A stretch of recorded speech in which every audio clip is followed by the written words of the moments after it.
Bonjour à tous. Alors aujourd'hui, vous êtes dans les enquêtes de Lisa. Et Lisa, c'est moi. Alors aujourd'hui, on va parler de la mort. C'est parti! Salut à tous. Alors j'espère que vous allez bien. Je suis toujours avec mon papa David. Salut papa. Salut Malisa, comment ça va? Ah ça va Eh ben, on va parler d'un truc qui fait un peu peur aujourd'hui. Qu'est-ce que tu nous as fait là? Une question sur la mort? Ouais, la mort. La mort. Mais dis-moi, comment t'as eu cette idée de poser une question sur la mort? Raconte-moi, parce que moi ça me fait peur. En fait, j'étais en train de regarder une série et là, il y a quelqu'un qui est mort. Ah d'accord, il y a quelqu'un qui est mort et donc tu t'es posé quelle question? Qu'est-ce qui se passe après la mort? Bon, alors, tu mènes l'enquête là-dessus et cette semaine, tu as identifié une personne parfaite pour répondre à cette question. Donc, on va enquêter, n'est-ce pas? Elle s'appelle Farida. Qui c'est Farida? C'est une amie de Tata Johanna. C'est une amie de Tata Johanna qui est aussi psychologue, c'est ça? Oui. Alors, du coup, on... L'appel. C'est parti! Allô? Bonjour. Bonjour, ça va? Oui, et toi, Lisa? Oui, ça va, merci. Bon, merci de répondre à notre question. Farida, on a une question assez compliquée quand même. Hein. Oui. On va pas se le cacher. Je te laisse la poser. Lisa, accroche-toi Farida parce que... Ah, je m'accroche. Attention, ça va pas être simple cette histoire. Ouh là C'est là. quoi ta question, Lisa? Alors, qu'est-ce qui se passe après la mort? Ah oui, David, tu as raison. C'est pas une question facile. Eh ben oui, on sait pas. Hein. Moi, je sais pas en fait ce qui se passe après Eh la mort. Donc c'est pour ça que c'est compliqué. Hein. Mais c'est une vraie question. Et en fait, comment y répondre? Alors, soit j'y réponds en disant que ça dépend des croyances de chacun. Oui. Donc, certains pensent que l'âme part au paradis, Ah. ou alors en enfer, en fonction de si on a été gentil ou méchant. D'autres pensent aussi que l'âme peut se réincarner. Ah, qu'est-ce que Une ça veut fois, dire Ça veut dire ça? quoi, réincarner? Alors, se réincarner, alors c'est pas de la viande.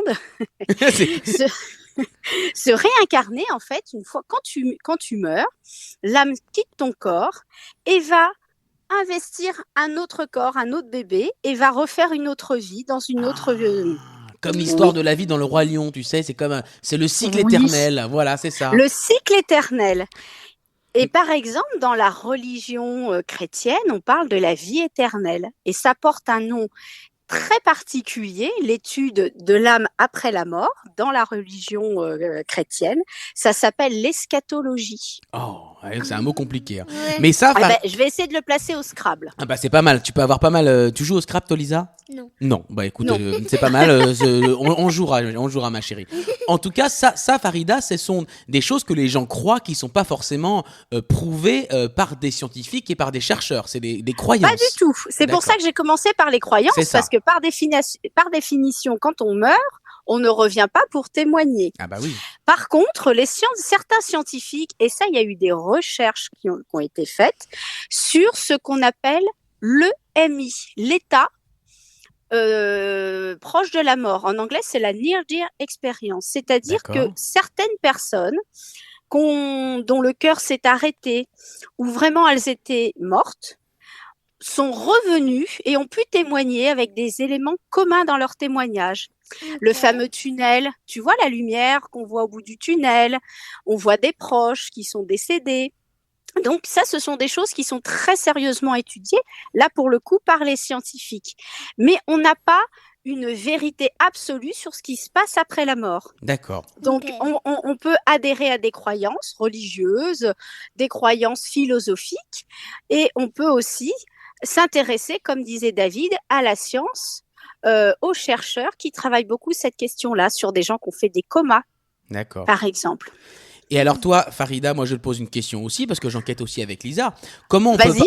là tu parles de ça à Lisa en parlant de croyances ou de science, mais comment il faut en parler à des enfants qui sont confrontés à des tristesses, par exemple quelqu'un, un papy, une mamie, quelqu'un qui meurt autour de soi. Oui. Comment on en parle à ces enfants? Alors, c'est une très bonne question parce que figure-toi que je travaille dans un service de cancérologie D'accord. et parfois on est amené à expliquer aux enfants que papa ou maman va mourir. Alors déjà, il faut en parler avec des mots très simples. D'accord. Éviter de paraphraser. Il va partir, il va s'en aller. C'est-à-dire qu'il faut parler franchement des choses, mais en douceur. D'accord. Et Ok. expliquer très tranquillement en fonction des questions de l'enfant. C'est quoi être malade? Déjà, ça veut dire quoi? Pourquoi elle est malade? Pourquoi on ne peut pas le guérir? Qu'est-ce qui va se passer? Et dire parfois que le corps est tellement en souffrance, il est tellement malade qu'il ne peut pas continuer de vivre et qu'il va finir par mourir. Ok. Il faut en parler vraiment, quoi. Vraiment, avec Il faut les en vrais parler mots, mais vraiment doucement.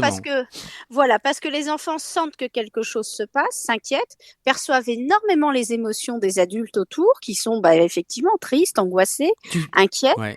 Et donc les enfants, c'est des éponges émotionnelles. Donc si tu leur dis pas ce qui se passe, ils vont être encore plus mal et plus angoissés. Tu le sens, toi, Lisa, toutes les choses qui se passent autour de toi, les émotions des adultes, tu perçois ça? Pas Dis oui, sûr. Lisa. Pas trop? Ou peut-être tu t'en rends pas bien compte. Ouais. Ouais. Qu'est-ce que t'en penses de ce qu'on vient de se dire là? Est-ce que ça te rassure? Est-ce que ça te fait peur? Est-ce que ça t'intéresse? Est-ce que Ouais, tu as ça compris? m'intéresse. Ça t'a intéressé? Mm. Bon, très bien. Bah, c'est une bonne chose. Merci beaucoup, Farida. Eh ben, c'était un vrai plaisir de partager ce temps avec toi, Elisa. Et j'espère que vous allez poursuivre votre enquête sur qu'est-ce qu'il y a après la mort. Eh bah, parce que elle est pas mal. la question reste ouverte. Elle reste ouverte. En tout cas, pour nous, aujourd'hui, c'est une enquête. Résolu. Bravo. Merci beaucoup. Merci. Avec grand plaisir. À Mer- très vite. À très vite, Farida. Merci beaucoup. Au revoir. Au revoir. Au revoir. Au revoir. Alors, merci à tous de m'avoir suivi. Aujourd'hui, c'était assez un sujet compliqué. Mais moi, j'ai tout compris. Je sais pas si vous avez compris. Je sais pas là. Mais moi, j'ai tout compris. Surtout, n'hésitez pas à partager vos petits messages, des petits smileys et tout. Ça nous fera trop plaisir, comme toujours. Et on se voit la semaine pro. Ouais, la semaine pro avec une nouvelle enquête de Lisa. Merci beaucoup, Malisa. À très bientôt. De rien, papa.